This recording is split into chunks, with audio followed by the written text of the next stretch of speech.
regimental, verificado o quórum, declara aberta a segunda sessão extraordinária do Tribunal Pleno, exercício 2020. Processo em pauta para a sessão extraordinária do dia 20 de maio. Conceda a palavra ao conselheiro Sebastião Elvésio. Pois não, senhor presidente. Para relatar o processo 1.088.848, um assunto administrativo, ato normativo. A referência ao projeto de resolução que dispõe sobre a instituição em caráter excepcional e temporário de videoconferência para a realização das sessões de julgamento do Tribunal de Contas do Estado de Minas Gerais. Prioristicamente, quero agradecer a todos os conselheiros, o Ministério Público, na pessoa da nossa procuradora, doutora Elke, pela contribuição dada à formatação desse voto. Tratam os autos de projeto de resolução acompanhados de exposição de motivos, de iniciativa do excelentíssimo presidente, conselheiro Mauri Torres, expediente 1.1154/2020, e distribuído a esse relator, cuja finalidade é instituir em caráter excepcional e temporário o sistema eletrônico de videoconferência para a realização das sessões de julgamento do Tribunal de Contas do Estado de Minas Gerais. Segundo determinação do disposto no artigo 7º da Resolução 06/2009, encaminhei cópia do documento em referência aos demais relatores e à Procuradora-Geral do Ministério Público junto ao Tribunal, para manifestação acerca de possíveis emendas ao projeto, acompanhadas devidamente das respectivas justificativas. Apresentadas e analisadas as emendas ao texto do ato normativo em referência, trago para apreciação desse plenário o consolidado, que já foi disponibilizado a Vossas Excelências e, assim sendo, eu proponho a sua aprovação. Conselheiro Cláudio Terron. De acordo. Conselheiro José Alves Viana. Com o relator. Conselheiro Gilberto Diniz. Da mesma forma, com o relator. Conselheiro Durval Ângelo. Com o relator. Conselheiro Vanderlei Ávila. Acompanho o relator. Eu também acompanho o relator. Fica aprovado o voto do relator. Indago a doutora Elke, se deseja se manifestar. Não, senhor presidente. Nada mais havendo a tratar, declaro encerrada a presente sessão extraordinária. Eu tenho aqui uma matéria extra-pauta, fazer um registro rápido. Vossa Excelência permitir. Senhores conselheiros, senhora procuradora do Ministério Público junto desse tribunal, trago notícias do artigo publicado na semana passada no blog Ideação, sob o título Inovação Digital para as compras públicas mais eficientes na saúde, nota fiscal eletrônica como parâmetro de preço. O assunto, de modo geral, são os avanços alcançados nas últimas 2 décadas acerca do desenvolvimento do sistema de compras públicas, consideradas parte muito importante da demanda por bens e serviços na economia, especificamente diante da necessidade de combate imediato aos efeitos da Covid-19 em curto período de tempo, com recursos financeiros restritos e coordenação remota das ações. Um dos pontos de destaque desse artigo é a utilização de fonte primária de dados à nota fiscal eletrônica nas transações mercantis da administração pública, uma das ações no âmbito do Programa de Modernização da Gestão Fiscal, Profisco, do Estado do Rio Grande do Sul, financiado pelo Banco Interamericano de Desenvolvimento Econômico, com um aporte de 60 milhões de dólares. Na ação referente à construção do banco de preços baseado em dados de nota fiscal eletrônica, cuja metodologia será publicada conforme anunciam os autores, os resultados de maior impacto financeiro concentram-se na aquisição de medicamentos. Portanto, vejo com muita alegria que acertou o Tribunal de Contas de Minas Gerais, quando, em 2010, há 10 anos atrás, portanto, firmou o termo de cooperação com a Secretaria de Estado da Fazenda para acesso inédito às notas fiscais eletrônicas dos jurisdicionados. Desenvolvemos, com recursos próprios, humanos e financeiros, um sistema que possibilitou a identificação e análise de dados, primeiramente das compras de medicamentos, e a partir daí a expansão da metodologia para outros produtos que hoje compõem o nosso banco de preços efetivamente praticado nos mercados. diferente de outros bancos elaborados a partir da declaração ou coleta de informações de preços praticados. A experiência agora anunciada pelo Rio Grande do Sul reforça o pioneirismo e a constante busca por inovação deste tribunal, graças à sua decisão estratégica de priorizar o investimento em tecnologias e em capacitação, repito, com seus próprios recursos. Atualmente, o nosso tribunal possui em seu banco de dados 26.703.985 notas fiscais eletrônicas, num total de 200 bilhões de reais. Gratificante para todos nós que contribuímos para o sucesso desse projeto. O contexto trazido aqui, tanto a experiência do Estado do Rio Grande do Sul quanto a realidade premente da Covid-19, indica que a prática inovadora na gestão pública deve ser fortemente priorizada pelos órgãos de controle para uma atuação em benefício da sociedade. É o registro que eu gostaria de fazer pelo pioneirismo do Tribunal de Contas do Estado de Minas Gerais. Após o registro feito pelo conselheiro Sebastião Verso, fica encerrada a segunda sessão extraordinária do Tribunal Pleno. Agora vamos abrir. Boa tarde a todos. No horário regimental, verificado o quórum, declaro aberta a sexta sessão ordinária do Tribunal Pleno do exercício 2020. Submeto a apreciação do colegiado a ata da sessão anterior. Não havendo ninguém queira se manifestar, dou por aprovado. Concedo a palavra ao conselheiro Vanderlei Ávila para o processo de sua pauta. Senhor presidente, ilustre Procuradora-Geral do Ministério Público, estimada secretária, senhores conselheiros, com muita alegria que nós participamos dessa sessão e gostaríamos de registrar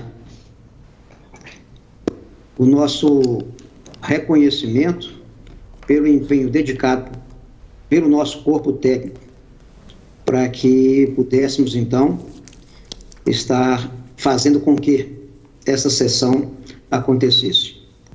Os nossos zelosos, eficientes profissionais da área de TI. Fica feito o nosso registro. E, embora à distância, como tem sido, muito bom poder ver o rosto de cada um desses nossos parceiros, desses nossos amigos, desses companheiros do dia a dia do nosso Tribunal de Contas.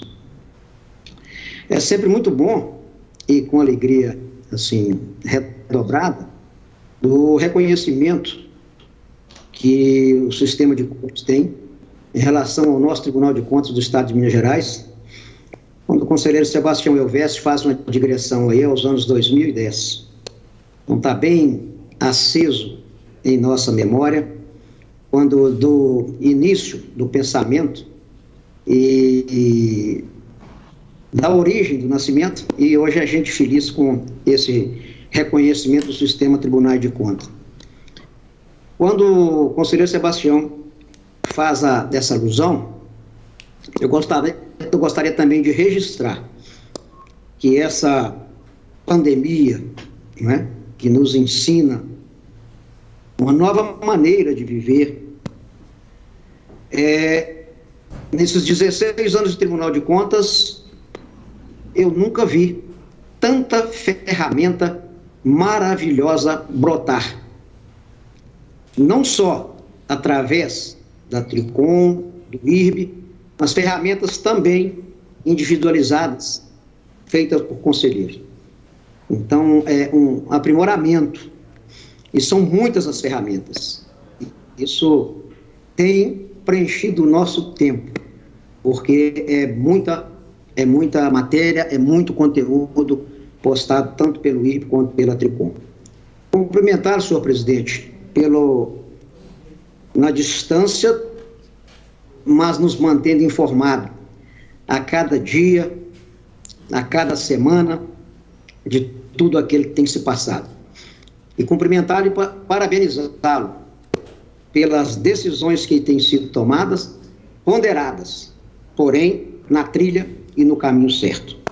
Feitas essas considerações, eu gostaria, senhor presidente, de pedir permissão aos nobres pares para que eu me atenha ao resumo do meu voto, uma vez que foi disponibilizado com antecedência e é do conhecimento de todos eles. Pois não, perfeitamente.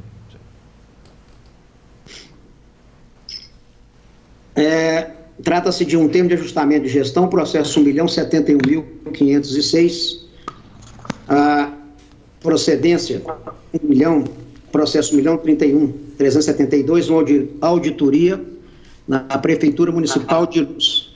Interessado é Ailton Duarte.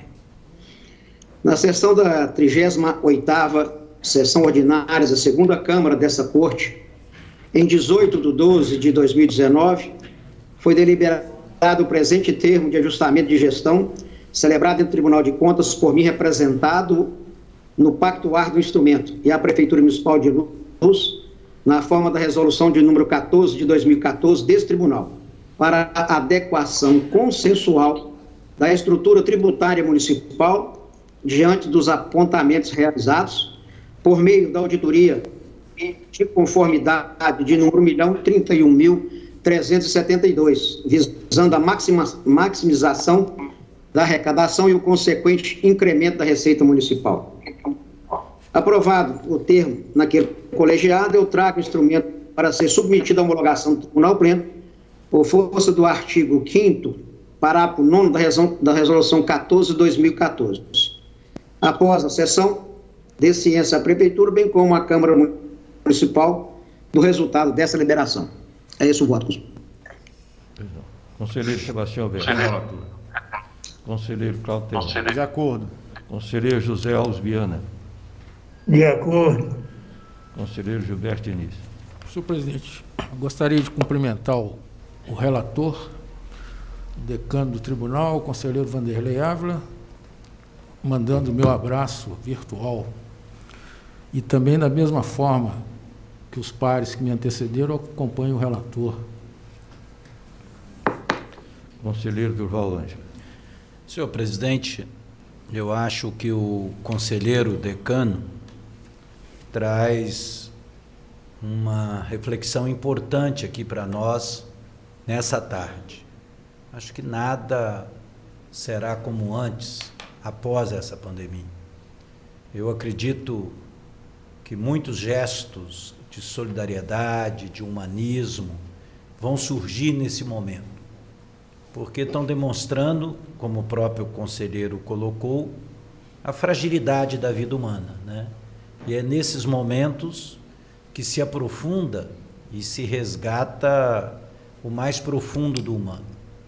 E eu acho interessante também nessa pandemia que muita gente trilhou muito pelos caminhos, desde Adam Smith, da mão invisível do mercado, né?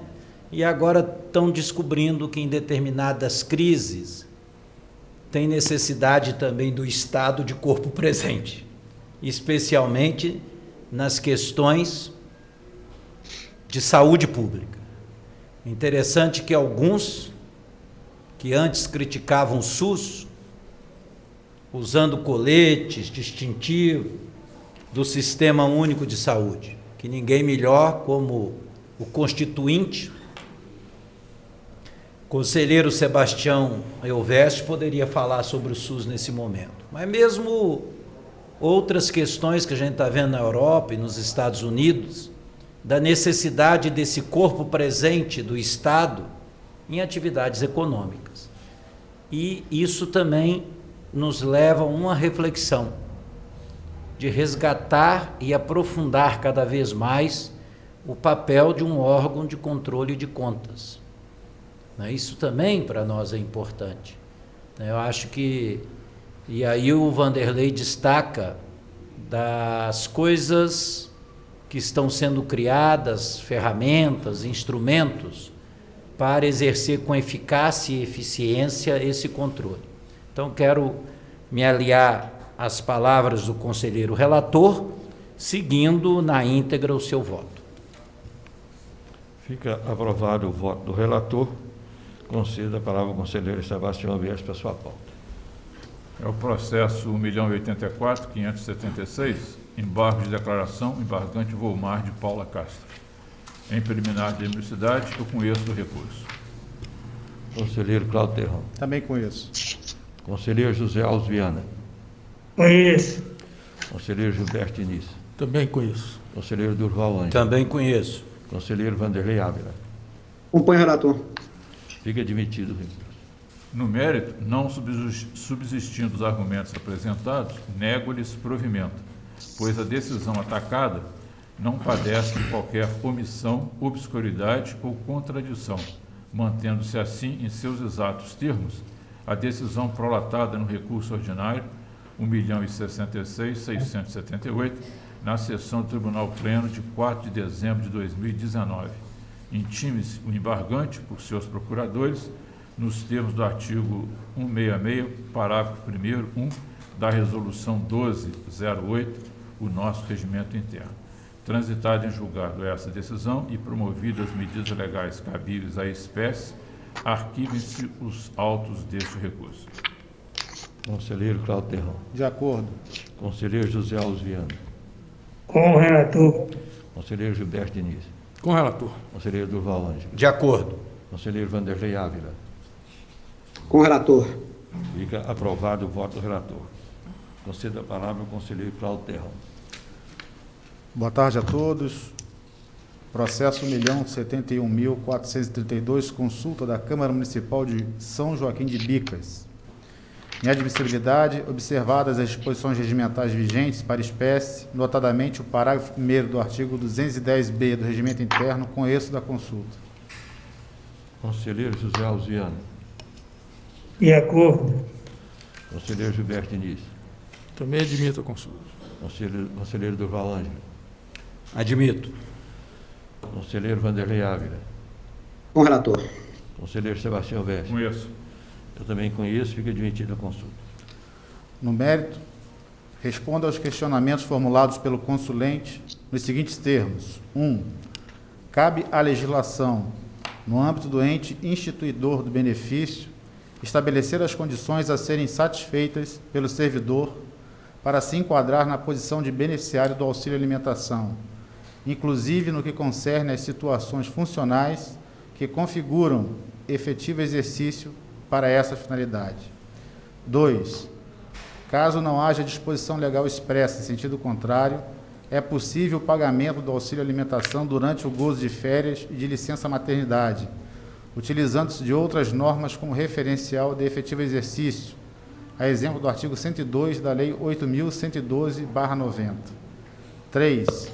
Em regra, a lei que institui o benefício do auxílio alimentação não autoriza o pagamento por situações ocorridas antes de sua vigência, como o gozo de licença maternidade em período anterior, sendo possível, porém, que a própria lei preveja hipóteses de retroação dos seus efeitos, desde que alinhada aos propósitos da norma e observadas as disposições dos artigos 16 e 17 da Lei de Responsabilidade Fiscal, notadamente a estimativa de impacto orçamentário e financeiro, a demonstração da origem dos recursos para o custeio e a comprovação de não afetação das metas de resultados fiscais.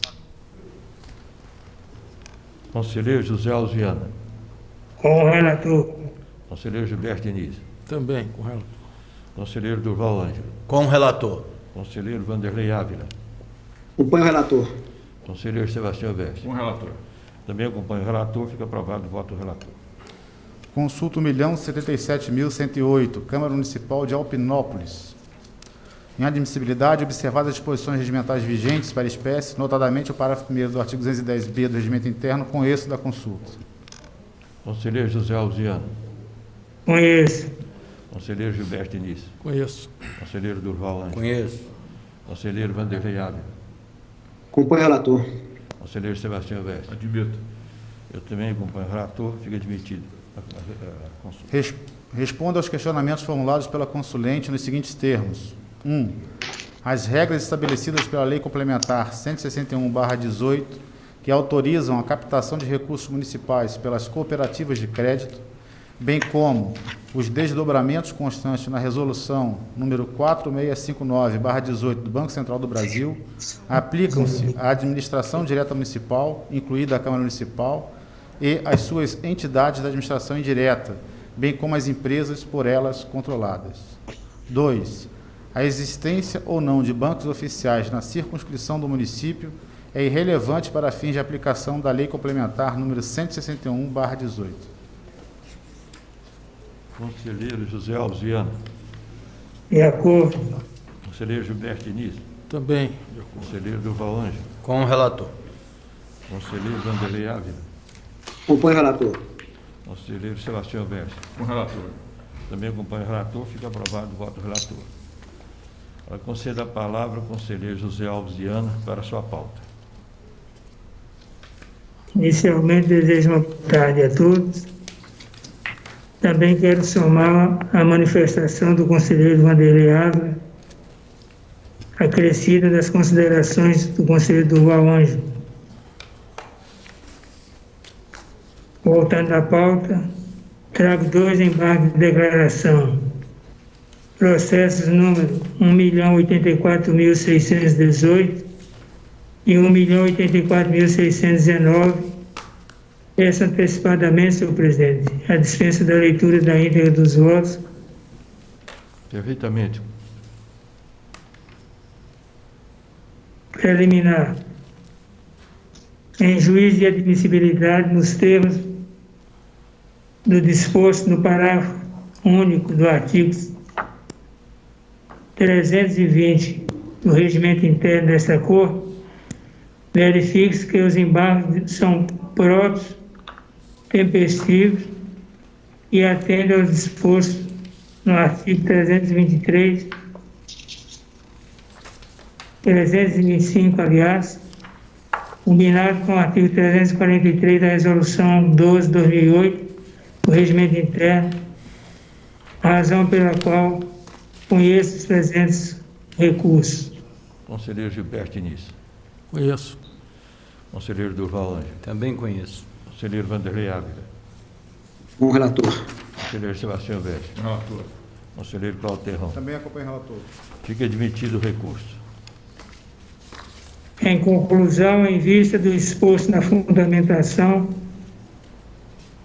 rejeito os embargos de declaração opostos em face da decisão que negou provimento aos recursos ordinários número 1.071.608 e 1.071.607 na sessão plenária de 4 de dezembro de 2019, porquanto não restou evidenciada obscuridade, contradição ou omissão nas decisões impugnadas, mantendo-se as multas aplicadas nos autos da representação número 932.822, a teor do artigo 85, inciso 2 da Lei Complementar 102 de 2008, cumpridas as disposições regimentais arquivos dos autos.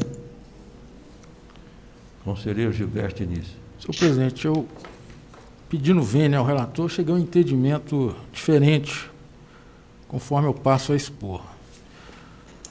Conforme consta no voto do relator dos embargos, um dos argumentos da embargante, que era pregoeira, foi sua não participação no processo de dispensa de licitação questionado. O voto vencedor do julgamento do antecedente recurso ordinário teve, na essência, estas palavras: com a devida vênia do relator, conselheiro Sebastião Elvésio, apresento divergência em seu voto por entender que, no caso dos autos, a contratação decorrente da dispensa de licitação número 20 de 2013 e aquela oriunda do pregão presencial número 21, também de 2013, contém irregularidades que maculam ambos os contratos delas decorrentes. Mostra-se razoável supor que o gestor público de um município, sublinhei essa expressão, como bem destacado nesses autos, que possui pouco mais de 5.600 habitantes, tenha conhecimento do parentesco dos servidores com prestadores de serviços ou comerciantes. E no caso dos autos, deveria o agente político, também sublinho essa expressão, agente político, se abster de efetuar a contratação com pessoa que possui vínculo de parentesco com servidor público, responsável pelo julgamento da licitação, mesmo que amparado por parecer jurídico favorável à contratação. Diante do exposto, nego provimento ao recurso, mantendo a decisão anterior que determinou a aplicação de multa ao prefeito municipal de Patrocínio do Muriaé, senhor Pablo Emílio Campos Correia, e à pregoeira, senhora Maria Gabriela Ávila Dayer. Esse foi o voto que ficou vencedor no julgamento do recurso. Ora, essa fundamentação mirou o gestor público de um município, o agente político, o que não é, nem nunca foi o caso da hora embargante, que atuou apenas como pregoeira. E atuou como pregoeira no pregão presencial número 21 de 2013. Obviamente, não no processo de dispensa número 20 de 2013. A fundamentação que entendo coadunável é a que foi resumida na conclusão do voto proferido pelo conselheiro Sebastião Elvésio, relator do recurso ordinário número 1.071.608, e que acabou por, na sessão de 4 de dezembro de 2019, ficar vencido. Eis uma passagem do voto do conselheiro Sebastião Elvésio naquela oportunidade.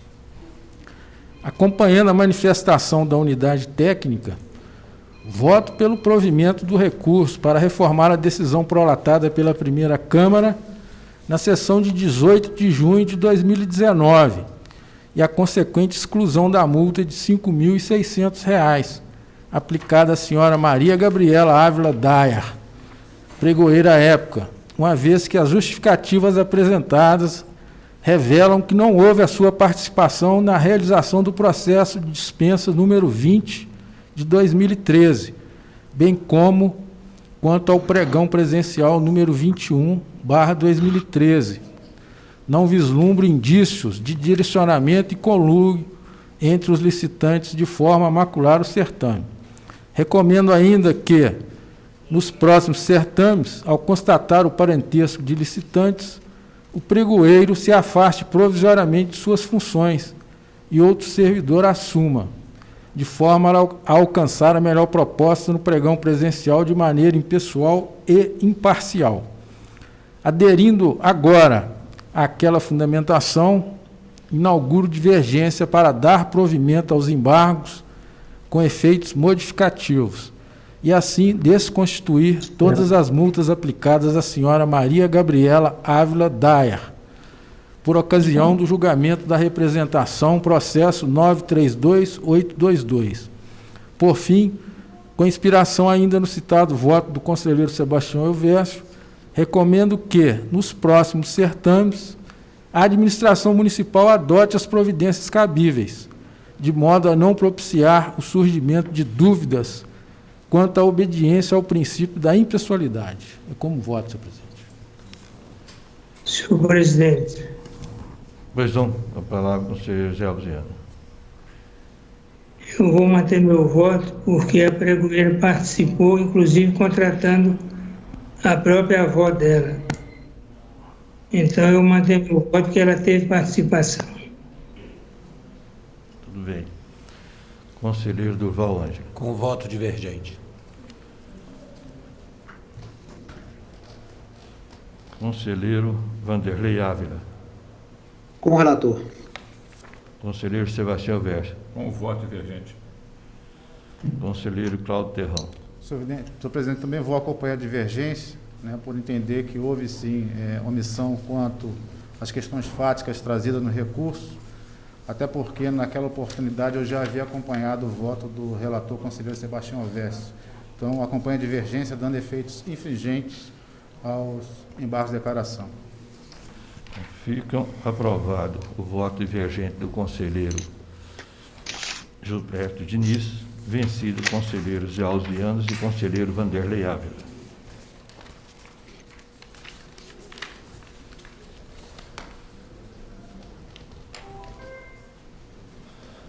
Passa a palavra ao conselheiro Gilberto Diniz. Não, tem mais um. Não, mas vocês dois uma vez. Tem mais um. Em conjunto. O 1.084.000. Ele é ligado ao mesmo processo, mas É o mesmo. o embargante é outro. O conselheiro Viana, É um item 6 da pauta, processo 1.084.619, que é outro embargante.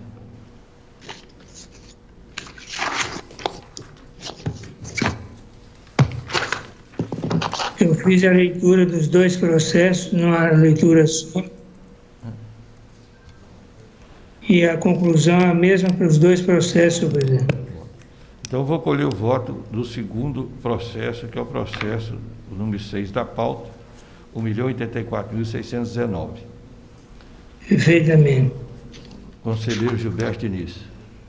Senhor presidente, eu conheço dos embargos, né, porque eu também acho que houve uma omissão na decisão, e no mérito eu também peço, venho ao conselheiro Sebastião Zé Alziano para dele divergir, conforme eu passo a expor.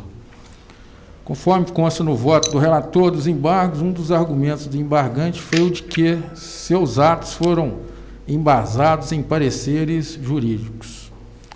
O voto vencedor do julgamento do antecedente recurso ordinário teve, na essência, a mesma passagem que eu já destaquei no voto proferido no antecedente, ou nos antecedentes embargos, que eu faço a passagem aqui do voto que foi o vencedor nos autos do recurso ordinário. Ora, essa fundamentação nada explicitou sobre a circunstância de o então prefeito, ora embargante, se haver embasado em pareceres jurídicos. A fundamentação que entendo coadunável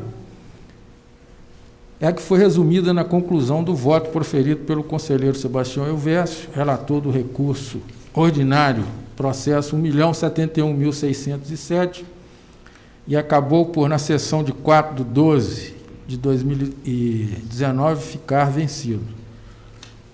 Seguinte passagem aqui que eu destaco no meu voto. Acompanhando a manifestação da unidade técnica, voto pelo provimento do recurso para reformar a decisão prolatada pela primeira Câmara, na sessão de 18 de junho de 2019, consequentemente exclusão da multa de R$ 8.200, aplicada ao senhor Pablo Emílio Campos Correia, prefeito à época, uma vez que as justificativas apresentadas revelam a necessidade e urgência na realização do processo de dispensa 20/2013, bem como, quanto ao pregão presencial número 21/2013, não vislumbre indício de direcionamento e conluio entre os licitantes de forma a macular o certame.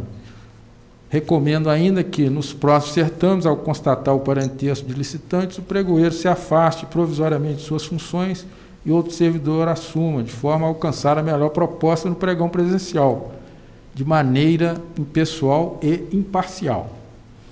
Então, aderindo agora àquela fundamentação, inauguro divergência para dar provimento aos embargos com efeitos modificativos e assim desconstituir as multas aplicadas ao senhor Pablo Emílio Campos Correia por ocasião do julgamento da representação, processo 932.822. Por fim, com inspiração ainda no voto do conselheiro Sebastião Elvésio, eu faço aqui a mesma recomendação feita no voto que eu proferi anteriormente, senhor presidente. Como voto? Conselheiro Durval Anjo. Com a divergência. Conselheiro Vanderlei Ávila. Como relator. Conselheiro Sebastião Elvésio. Um voto divergente.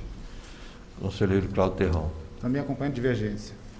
Fica aprovado o voto divergente do conselheiro Gilberto Diniz, vencidos os conselheiros José Alzianos e Vanderlei Ávila. Agora concedo a palavra ao conselheiro Gilberto Diniz. Processo da minha pauta, senhor presidente, também são os embargos de declaração. Processo 1.084.532, embargante Oséias da Silva Campos. Também peço dispensa da leitura da íntegra do voto, senhor presidente. Pois não. Na admissibilidade, eu voto pelo conhecimento dos embargos de declaração. Conselheiro Durval Ângelo. Com o relator. Conselheiro Vanderlei Ávila. Acompanho o relator. Conselheiro Sebastião Verde. Admito. Conselheiro Cláudio Terrão. Também admito. Conselheiro José Alziana. Conheço. Fica admitido o recurso. Os embargos. No mérito, senhor presidente, diante das razões que eu expus na fundamentação do voto, que já são de conhecimento de Vossa Excelência, eu nego provimento aos embargos de declaração opostos pelo senhor Oséias da Silva Campos, prefeito do município de Pompéu, ante a demonstrada ausência de omissão ou contradição a ser superada na decisão prolatada pelo Pleno, na sessão de 18 de dezembro de 2019, nos autos do recurso ordinário, processo número 1.066.778. Cumpram-se as determinações contidas no acordo embargado. Conselheiro Durval Ângelo. Com o relator. Conselheiro Vanderlei Ávila. Acompanho o relator. Conselheiro Sebastião Com o Verde. relator. Conselheiro Cláudio Terrão. Também acompanho o relator. Conselheiro José Alziano. Com o relator. Fica aprovado o voto do relator. Conceda a palavra ao conselheiro Durval Ângelo. Senhor presidente, eu peço a retirada de pauta dos itens 8 e 9, por favor. Fica retirado de pauta para a representação 1.024.572 e 1.088.882. Item 10, processo 1.058.863, assunto administrativo, ato normativo. A referência ao projeto de resolução que dispõe sobre a implantação e o uso do SIAD-MG, Sistema Integrado de Administração de Materiais e Serviços do Estado de Minas Gerais, no âmbito do Tribunal de Contas do Estado de Minas Gerais. Também, como já fiz distribuir o voto, vou ler só a síntese. Diante do exposto, com fundamento no artigo 176, inciso 1 da Resolução número 12/2008 desse Tribunal, voto pelo arquivamento dos presentes autos por entender que a matéria afeta o uso de sistemas informatizados para as aquisições e contratações realizadas na área meio do Tribunal. Deve continuar a ser disciplinada por ato normativo monocrático do presidente, com uma portaria ou a ordem de serviço nos moldes do que já vem sendo atualmente adotado. Conselheiro Vanderlei Ávila. Com o relator. Conselheiro Sebastião Verde. Com o relator.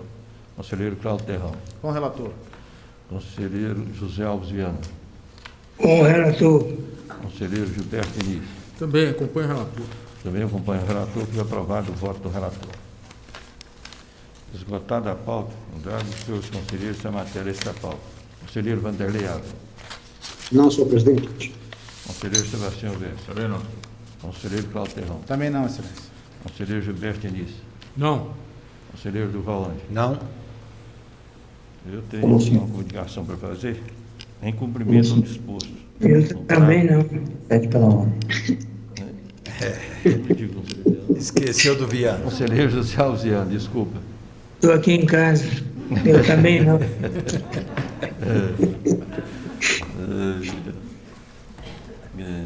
Em cumprimento ao disposto no parágrafo 5º do artigo 76 da Constituição Estadual e no inciso 8 do artigo 4º da Lei Orgânica, combinado com o inciso 28 do artigo 19 da mencionada lei, apresenta a este colegiado a prestação de contas anual do Tribunal referente ao exercício 2012, a qual foi enviada por e-mail a Vossa Excelência e que será encaminhada à Assembleia Legislativa do Estado de Minas Gerais.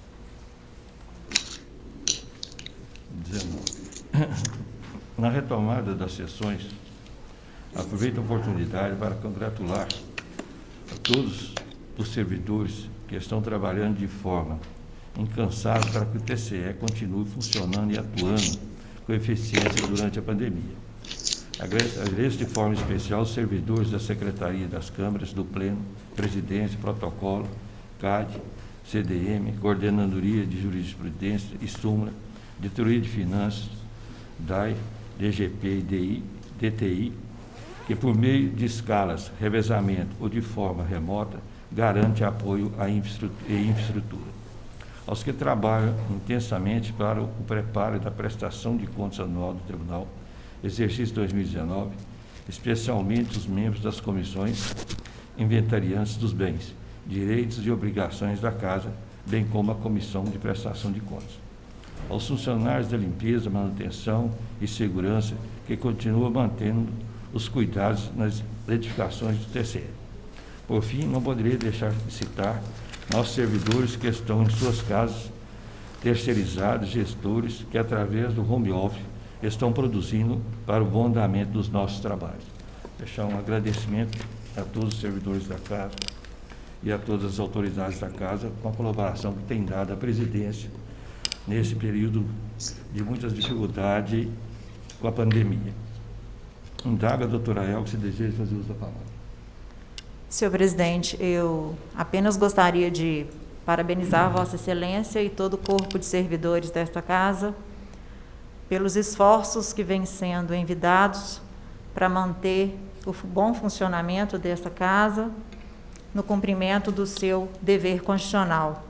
Quero dizer que no âmbito do Ministério Público de Contas, nós também estamos nos desdobrando para continuarmos a cumprir a nossa missão de bem servir a sociedade, sobretudo no momento em que nós temos aí um cenário de maior flexibilização legislativa, um maior volume de recursos circulando, evidentemente que preocupados em dar apoio aos gestores que estão tendo que enfrentar situações das mais complexas, com orientações, notas técnicas, recomendações, mas também não deixando de lado o nosso papel controlador para evitar que, neste cenário necessário de maior flexibilização, evidentemente, não se deixa de reconhecer a necessidade, né, de medidas mais flexíveis para que os gestores possam dar conta de enfrentar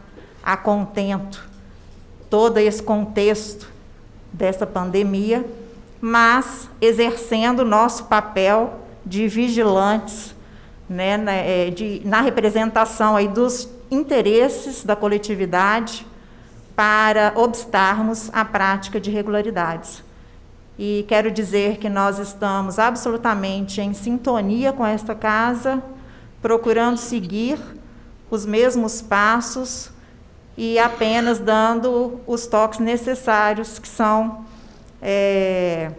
imprescindíveis para a nossa destacada atuação. Mas eu agradeço mais uma vez a parceria e parabenizo, então, Vossa Excelência por tudo isso que vem sendo realizado durante esse período. Faço coro aqui também às palavras do conselheiro Vanderlei Ávila, no sentido de que, de tudo isso, nós, inevitavelmente, obteremos muitos ensinamentos, né, não só de ordem pessoal, em termos de revisão de valores, mas, sobretudo, em termos de avanços, para desempenharmos o nosso trabalho com maior eficiência, maior celeridade, por que não dizer maior economicidade, já que estamos aí nos reinventando e utilizando ao máximo toda essa tecnologia que a revolução tecnológica vem nos oferecer. Portanto, eu creio que sairemos, sem dúvida alguma, melhores, né, apesar dos pesares, depois de tudo isso. Muito obrigada. Agradeço as palavras da procuradora doutora Elke. Nada mais havendo a tratar, convoco os conselheiros para a 7ª sessão ordinária a se realizar no dia 3 de junho, às 14 horas. Declaro assim encerrada a presente sessão. Seria dia 27, né?